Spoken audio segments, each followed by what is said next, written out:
O nosso texto é o mesmo da parte da manhã e eu quero convidar você agora, que está aqui e que está em casa também, a abrir em Mateus, capítulo 5, no versículo 13 ao 16. Mateus 5, do versículo 13 ao 16.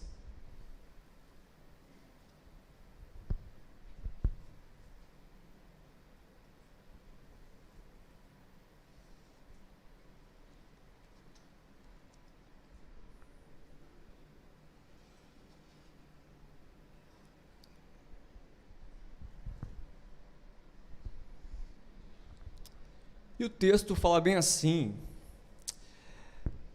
vós sois o sal da terra.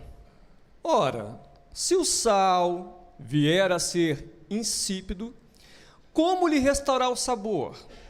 Para nada mais presta, senão para lançado fora, ser pisado pelos homens. Vós sois a luz do mundo. Não se pode esconder a cidade edificada sobre um monte, e nem se acende uma candeia para colocá-la debaixo do alqueire, mas no velador, e alumia a todos os que se encontram na casa. Assim, brilhe também a vossa luz diante dos homens, para que vejam as vossas boas obras e glorifiquem a vosso Pai, que está nos céus. Em 1990, e o que eu vou falar aqui, eu tenho certeza que muitos vão se lembrar, a Brastemp lançou um comercial, uma propaganda que passava na televisão, aonde essa propaganda queria convencer o consumidor de que a marca era uma marca diferenciada. E o comercial, que objetivava mostrar que a linha Brastemp era diferente das marcas concorrentes, trazia em seus comerciais situações hilárias e engraçadas do cotidiano, onde personagens ficavam sentados num sofá, dando testemunho de que haviam feito a compra de um produto Brastemp e que estavam muito satisfeitos. E o slogan do comercial era bem assim, para se referir às outras marcas, né? É bom, mas não é uma Brastemp. E esse slogan, é bom, mas não é uma Brastemp, ficou tão chiclete, né, que no dia a dia, quando a gente queria se referir a alguma coisa, a alguma ideia, ou qualquer coisa que você pensar de qualidade inferior ou mediana, a gente virava e falava assim, cara, é bom, mas não é uma Brastemp. E essa propaganda, ela conseguiu convencer milhares de pessoas que a marca realmente era linha de top. E não era porque era simplesmente uma Brastemp, mas porque ela era útil e tinha qualidade. Ou seja, quem comprasse não ia passar aborrecimento. Era certeiro, era você estar certo, convicto de que você adquiriu algo muito bom. Eu não sei quantos de vocês que quando vão, falando de marca agora, né? Quando vão ao supermercado, talvez a mulher de vocês ou vocês mesmos, né? Naquela listinha de compras, para não esquecer o que comprar. Eu acho que ninguém aqui, quando vai fazer uma listinha no supermercado, escreve lá, palha de aço, macarrão instantâneo. Muito pelo contrário, eu acho que vocês, pelo menos, se parecem comigo nesse ponto, né? A gente vai lá e coloca assim, não esquecer de comprar Bombril. miojo, que boa, e por aí vai. Porque a gente acaba associando a marca ao produto de fato que ele é. Então acaba que pega, que cola, né? E no texto que nós acabamos de ler, Jesus ele não vai falar de geladeira e nem de Brastemp. Não vai falar de macarrão instantâneo e nem de miojo. Não vai falar de água sanitária e nem de que boa. Mas ele vai usar também as suas analogias, as suas comparações, essas que você também costuma fazer no seu dia a dia. Ele agora vai focar naquilo que é essencial e útil, não um produto de prateleira, mas agora ele está falando de gente, e gente que é essencial, num mundo que dia após dia apodrece e anda no escuro. É de gente que ele está falando. Mas ele tem também as suas metáforas, ele também tem as suas comparações. E naturalmente, sal e luz cumprem o seu papel com eficácia.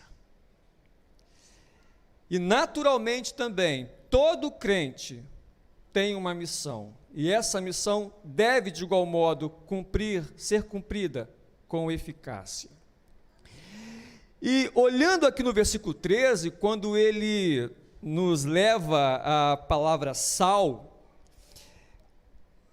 em uma época que não existia geladeira Brastemp, algo que pudesse guardar e conservar os alimentos, no mundo antigo, o sal geralmente era usado.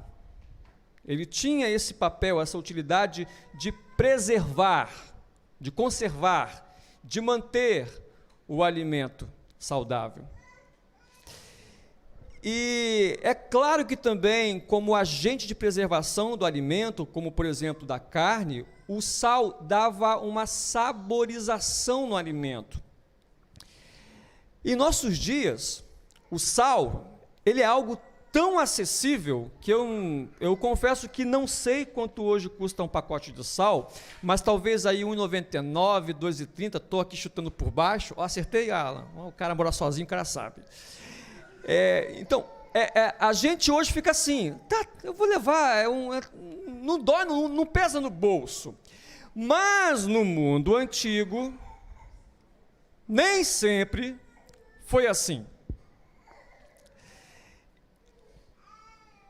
A aquisição de um sal é tão relativamente barata que eu lembro que em vários shows beneficentes, pelo menos os dos anos 2000, estava lá, gente, olha, para o show é exigido que você traga 1 quilo de alimento, exceto sal.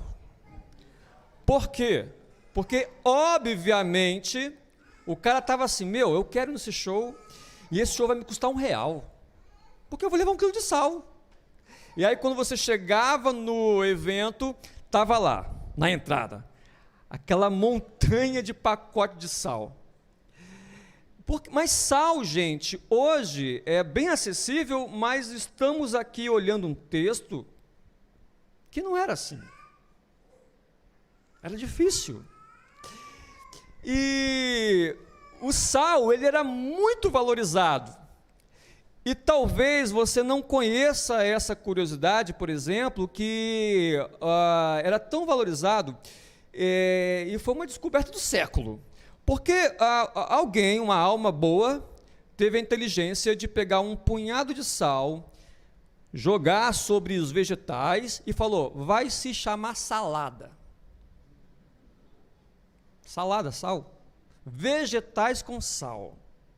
E o pessoal saboreia e ama salada. Bom, alguns aqui amam. O soldado romano recebia o pagamento, em parte, com sal. Daí veio a palavra salário. O próprio João Batista, quando está às margens do Rio Jordão, batizando, alguns soldados romanos chegam para ele e perguntam: vem cá, João Batista, como é que é isso aí? O que devemos fazer? Aí João Batista fala bem assim: contentai-vos com o vosso soldo. O que é soldo? Dieta, sal. Uma ração, uma porção de sal. O soldado ia para o campo, ia para o trabalho e tinha lá uma latinha com sal. Soldo, que quer dizer dieta de sal, uma ração de sal, né? E assim, gente, o sal é algo assim tão mágico que, por exemplo, lá em casa a gente recebeu uma irmã esse final de semana e ela me contando que o filhinho dela, que tem 11 meses de idade, ela levou à praia esse menininho e ele mordia a manga da camisa, chupando a manga da camisa. Sal. Ele nem entrou na água. O sal que vem. E o filósofo Platão, 400 anos antes de Cristo, ele diz o seguinte: olha, gente, o sal é o grande presente, a graça dos deuses. Eu quero que você tenha a ideia de que quando Cristo traz essa compreensão sobre sal, ele está chamando a atenção para aquilo que, naquele tempo, era muito mais essencial do que a gente possa imaginar. Depois que o sal apareceu, as pessoas queriam sal. O sal não só preservava o alimento, conservando ele por mais tempo, como também dava nova graça à alimentação, né? Vontade de comer, ficava gostoso. E a procura era tão grande, e isso era inovador na culinária antiga. E acontece que, gente, existiu o sal de boa e de ruim qualidade. Porque, em parte, a maioria do sal ali, do tempo de Jesus, era o sal que era extraído do mar salgado. Acontece que nessa extração vinha um pouquinho de gesso na água, né, um pouquinho de plantas, e isso então tornava o sal um pouco que insosso, preocupante, porque corria-se o risco de, quando ele armazenado, estocado, ele viesse mofar, ficar com gosto ruim. E antes que ele mofasse, ele tinha que ficar fora do saleiro, joga na comida, bota para fora. E os versículos 10 e 12, inclusive o Luiz Alberto pregou aqui, né? E trouxe essa compreensão do Sermão do Monte, veio caminhando com aquelas bem-aventuranças. E eu quero dizer para você uma coisa: o sal e luz ainda compõem o Sermão do Monte, não está dissociado. E é por isso que Jesus ele vai encorajar esses ouvintes a preservarem a sua fé, gente, no mundo que está escurecido. E quanta coisa, não é, para a gente poder aprender com sal. E, aliás, quanta coisa para a gente aprender a como ser sal. E da mesma forma que o sal, ele salva o alimento de ser estragado, de passar pela putrefação, evitando com que o alimento ele entre em estado de decomposição, o discípulo de Jesus ele tem a missão de agir nesse mundo que cada vez mais se estraga, que cada vez mais avança para o mal, que cada vez mais anda apodrecido. E é dentro desse aspecto que o discípulo de Cristo, ele é um referencial como aquele que é usado por Deus para que alguma coisa nesse mundo ainda possa ser salva, ainda possa ser conservada. E as pessoas utilizavam sal para salgar seus alimentos, e Jesus então pega essa metáfora, essa analogia, e as pessoas entendem perfeitamente a utilização dessa substância, porque ela está relacionada à necessidade das pessoas do dia a dia. Era algo necessário e importante nas casas. E há pessoas próximas a você, caminhando, precisando de sal. Precisando de sal, de serem preservadas desse mundo hostil, de receberem desse mundo, ou melhor dizendo, receberem de Cristo nesse mundo um novo sentido, um novo sabor para suas vidas.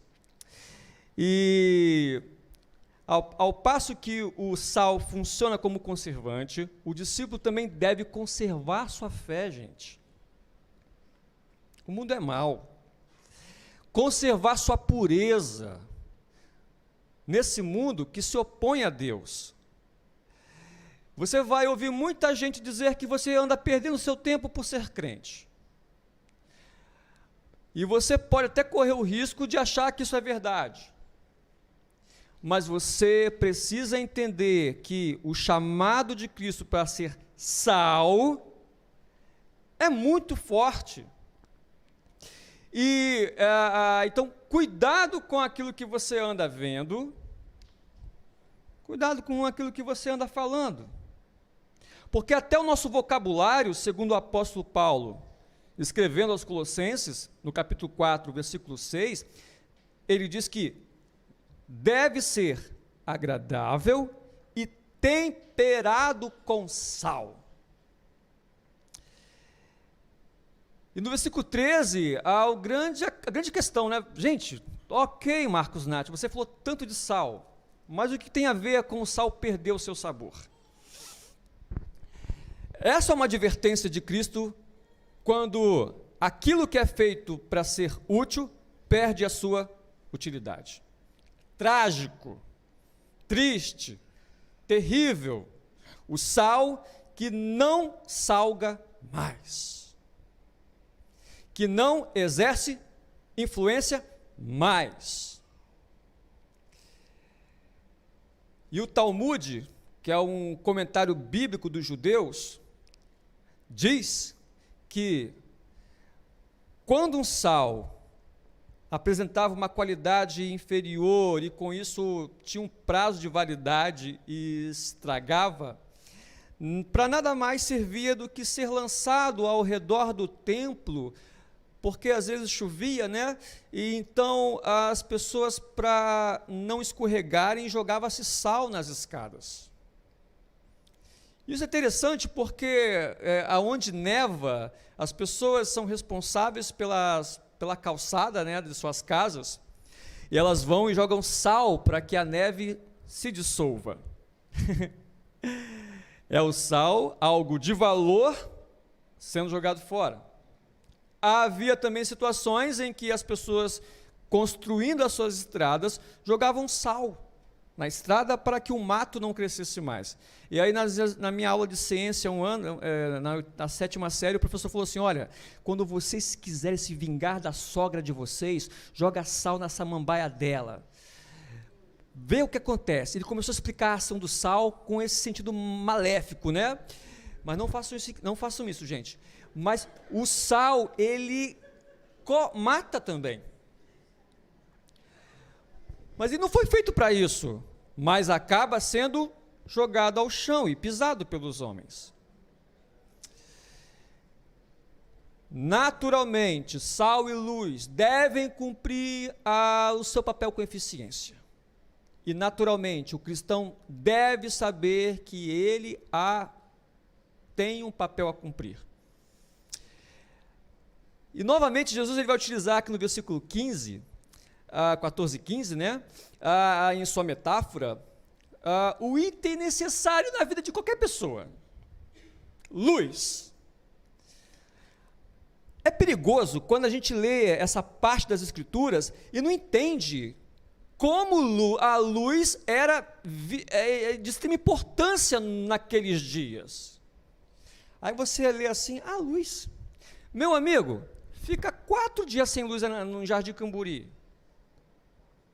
Você vai ficar sem Wi-Fi, sem banho quente, sem um monte de coisa. Elevador, sem luz. Naqueles dias, tudo era um breu, não tinha Excel, CDP, as pessoas andavam no escuro com as suas lâmpadas, né, que no caso uma candeia, de um lado para o outro, porque podia tropeçar, podia ser assaltada. Luz essencial no dia a dia de qualquer pessoa naquele tempo, e ainda o é. Faz diferença. Tanto que quando tem um blackout aí, quando a luz chega, a galera, não é? Vibra. Por quê? Bem-vinda, luz. Bem-vinda de novo. Estávamos com saudade, você é muito bem-vinda, porque faz diferença no nosso dia a dia. É importante. E às vezes não valorizamos. Dê graças a Deus pela luz, porque é verdade. E antigamente, né, as casas no dia de Jesus, elas eram casas muito pequenas. Não tinha janelas largas. Era uma janelinha bem pequenininha.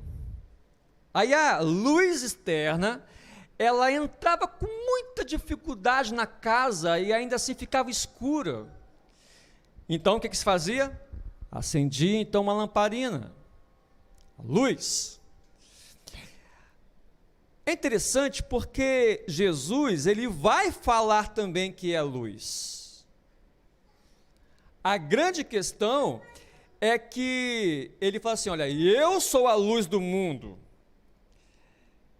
É verdade, ele é a luz do mundo. Agora ele vai olhar para os discípulos, lá no monte, todo mundo sentadinho, ouvindo, atento, e os discípulos com um monte de uma galera lá também estava lá, né? E ele fala, vocês são a luz do mundo. Isso quer dizer que a luz que o discípulo é, não há em si nenhuma originalidade. É porque ele copia o mestre dele. O mestre dele é a luz, e os seus discípulos são a luz do mundo também. Não há nada de novo, ninguém inventou a roda aqui, o próprio Cristo é a luz do mundo. E basta o discípulo imitar o seu mestre. E no versículo 14, gente, tive uma experiência uma vez, eu e um amigo meu, o Renilton, vocês conhecem, a gente andava para cima e para baixo aí de vez em quando, e ele é muito extrovertido, e a gente parava nos lugares que a gente não conhecia ninguém, posto de gasolina, supermercado, caixa de supermercado, ele chegava assim para a pessoa, está triste? Fica triste não, Deus é bom. Por que você está com essa cara assim? Fica triste não, está com a cara amarrada. E a pessoa ficava, você deve ser vascaíno, você está com a cara amarrada, rapaz. E as pessoas se soltavam, riam, e eu ficava assim, Renilton, menos, cara, vai acontecer, vai dar treta um dia aí, cara. Vai dar ruim, cara, você, nossa. E ele de boa conseguia, e eu ficava assim, se sou eu fazendo isso, vai dar ruim. Aí teve um dia que eu fui no estabelecimento aí, que o cara me tratou muito mal, e eu me senti à vontade para puxar um papo. Falei, vou imitar o Renilton. E eu falei assim, tá triste? Antes que eu pudesse terminar a frase, o cara, você me conhece, rapaz? Por que você está falando comigo? Você conhece a minha vida, dos meus problemas? E eu fui recuando, falei, gente, está vendo aí? Mas deixa eu falar uma coisa para você. Em muito, quando a gente passa a ser uma cópia de Jesus, as coisas que aconteceram com ele, plenamente, vão também acontecer com a gente. Quando ele obedecia a Deus, ele sofria nas mãos dos homens. Vai acontecer com você. Quando ele obedecia a Deus, ele também era abençoado pelo Pai. Vai também acontecer com você. Quando você entende que você é apenas um discípulo e deve ser como o seu mestre, isso basta. Olha para o exemplo que você está seguindo e se servindo. Você fica disponível para enfrentar o que vier. Vem dor? Vem. Vem na cara também. Vem. Mas você tem alegria no seu íntimo, porque você fala, olha, eu me pareço com ele. Estou me servindo daquilo que ele usou como metáfora para se referir a mim. Sal e luz. Influência positiva. E no versículo 14, ele vai trazer uma impossibilidade. Quando ele vai falar, não se pode esconder uma cidade sobre um monte. Gente, você já pensou nisso? Seja sincero, responda para você mesmo. Quando você lê essa passagem, aonde ele fala bem assim, não se pode esconder uma cidade que está lá em cima do monte. Não tem como. E eu tentando aqui com a minha criatividade imaginar, gente, tem uma fórmula, um jeito de fazer isso. Aí eu imaginei, olha, 4 helicópteros, um em cada canto, com grande lençol, cada helicóptero 4, cada um em cada ponta. Leva o lençol gigante do tamanho Maracanã. Não, para Maracanã é pequeno ainda, tem que ser maior. Não tem como, gente. Não tem como ninguém esconder uma cidade que está no alto, que está visível. É óbvio. E ele está falando isso. Não tem como, é impossível, é descabido, é improvável. Não dá. Por quê? Porque aquela cidade está num lugar que chama a atenção e tornou-se referência. Está à vista de todos, está na cara. E você pode entender um pouco a alegria do povo judeu que está disperso, que está espalhado pelo mundo, quando eles vão a Jerusalém nas 3 principais festas, como por exemplo, Pentecoste, Tabernáculo e a Páscoa, eles vêm de todos os cantos do mundo para Jerusalém, para o centro da adoração, e eles vão caminhando no sol, cansado, pessoas, crianças de tudo quanto é lugar, eles estão chegando em Jerusalém, e quando eles estão na estrada, eles avistam o templo lá de longe, porque o templo, a cidade de Jerusalém, está no alto monte, o Monte Sião. E eles vão cantando, cantando e cantando, e é por isso que os salmos de 120 a 134 são os cânticos dos degraus, porque eles estão subindo Jerusalém e vendo a cidade cantando salmos. Você consegue compreender a alegria de ver uma cidade sobre o monte? Os salmos de romagem, de longe se vê uma cidade que está sobre o monte. Não tem como ocultá-la. Ela está ali, foi colocada ali, e é uma referência para todos que se aproximam dali. E ele vai utilizar, ele continua ainda, Jesus continua ainda com seus exemplos assim, improváveis, para mostrar que não é possível que uma luz ela não seja útil, quando ele vai falar assim, gente, e o alqueire? Não pode, não tem como.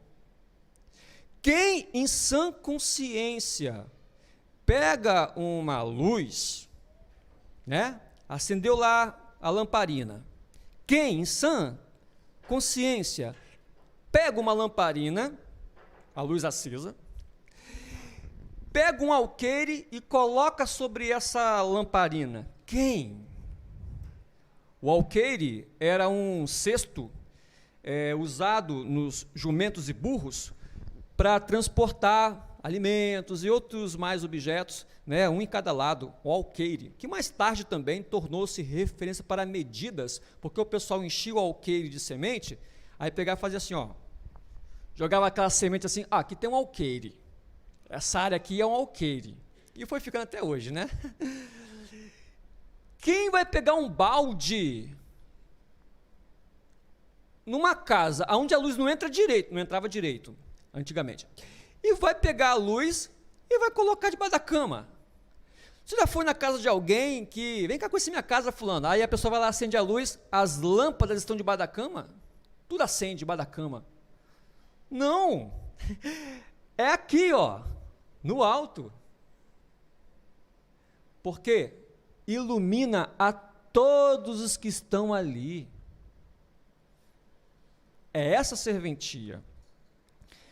Ninguém compra um relógio para colocar no tornozelo. Eu nunca vi. Coloca no pulso. Então, Jesus ele continua assim, dando, né, com a sua paciência, dando exemplos vários, para mostrar o quê? Gente, é para ser eficiente e útil cumprir o chamado. Eu os salvei, e vocês têm propósitos, que eu escolhi para vocês. Vocês serão sal e luz para este mundo que precisa. E eu quero usá-los para isso. E ainda sobre luz, né, é dito que Jesus chama os discípulos chamados de luz, mas não é para ficar em oculto. Tem aqueles que querem ser o 007, o espião, né? Todo assim, não é certo, gente. Não é correto. Não está prescrito aqui. E a palavra luz, ela foi e continua sendo tão utilizada nas religiões outras, por exemplo, budismo, e outras tantas de filosofias orientais, por exemplo, que as pessoas, elas se esforçam para entrarem num processo de purificação de suas vidas, de energização, para que através de suas boas obras, das suas boas pensamentos, eles venham ser luz ou alcançar a luz. E não é esse o caminho que Cristo coloca para o seu discípulo. Ele é a luz do mundo. E os seus que foram alcançados por essa luz, também são agora a luz para poder compartilhar a luz com este mundo escuro. Esse mundo que tateia as trevas, que não consegue caminhar. E os homens precisam ver Cristo na sua vida. Talvez você, já cansei de ouvir falar isso aí, meu irmão, essas pregações já são, mas não é clichê, é verdade. Você precisa ser sal e precisa ser luz, com toda a tua dificuldade, que eu também tenho as minhas, caminhando nesse propósito de ser útil. Crente tem que ser útil, tem que servir, e servir com amor, ser servido e também servir. E é importante notar isso, porque o discurso de Jesus a respeito de vós sois, vocês são, é porque ele também está falando sobre o caráter dessas pessoas. Caráter, porque todo mundo pode fazer boas obras. Todo mundo pode fazer boas obras. E você coloca essas pessoas de lado a lado e fala assim, vocês são duas pessoas que fazem boas obras. Mas é o caráter que vai definir quem é sal e quem é luz. Eu sei que a luz ilumina porque eu conheço o caráter da luz. Eu sei que o sal conserva e salga porque eu conheço o caráter do sal. E a gente, poderíamos falar assim, perdemos os bons valores, perdemos o nosso conservadorismo, etc, coisa e tal, mas eu estou falando de vida prática cristã. Eu tenho um carro, e esse carro eu precisava pintar ele todinho. E eu cheguei numa lanternaria e eu percebi que os funcionários eram cristãos. Fiquei muito à vontade com isso e confiante de que tudo seria muito mais fácil, né, o acesso, a conversação, a confiança.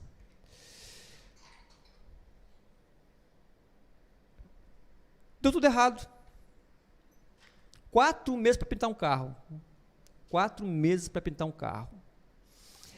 E sucessivamente a notícia que eu tinha está quase pronto. É semana que vem. Semana que vem, nada.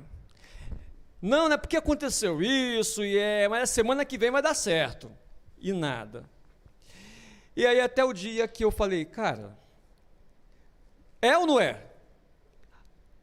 Está quase pronto, falta só botar um negócio aqui. Eu peguei o Uber, fui lá nessa oficina e flagrei esse funcionário que falou que estava uma peça só, né, uma coisa lá, e mentira, tinha muita coisa por fazer. E aí eu falei com ele, olha, meu amigo, para quem esperou 4 meses, né, gente? Eu espero até mais um mês, eu esperava, mas eu estava impaciente. Eu falei, cara, eu confio em você, e eu tive uma boa impressão a seu respeito, mas eu não esperava isso de você. Eu esperava que você pudesse ter uma compreensão sobre trabalho, como um cristão deve ter uma compreensão a respeito do trabalho. E aí ele falou assim comigo, epa, não confunda trabalho com religião. Falei, amigo, como não? E aí a conversa se prolongou, ficou chateado comigo. Não tem como, meus amigos. A nossa conduta, ela é redigida pelo nosso caráter. Eu não estou preocupado aqui que você faça muito, não. Estou preocupado com o seguinte, você tem consciência do que e para quem você está fazendo? Mesmo que seja pouco. Então o discípulo, ele tem que ter essa consciência que o serviço dele tem um propósito maior de agradar a Deus. Não é pelo excesso e pelo ativismo que ele deve ser reconhecido, mas pelo caráter das obras, pela intenção do coração dele. E eu queria caminhar aqui para a conclusão, perguntando a você se você entende o que é a eficiência desse papel na tua vida, você que é crente.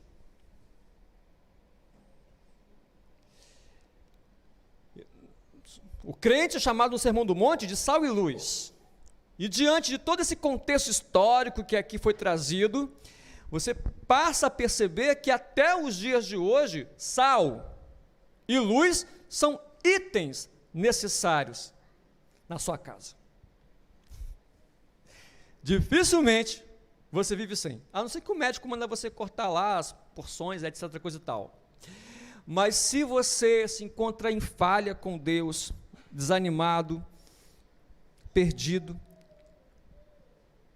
mas eu oro para que você seja renovado nessa aliança e tome essa característica, essa propriedade de se parecer com o Mestre. Porque sal e luz não podem perder a sua função. O mais importante, e eu aqui quero concluir com isso, não é os homens saberem qual é o seu time de coração.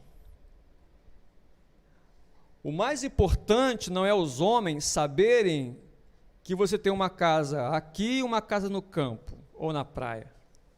O mais importante não é os homens saberem o teu nome completo, ou se você é formado e tem várias especializações. Isso não é o mais importante.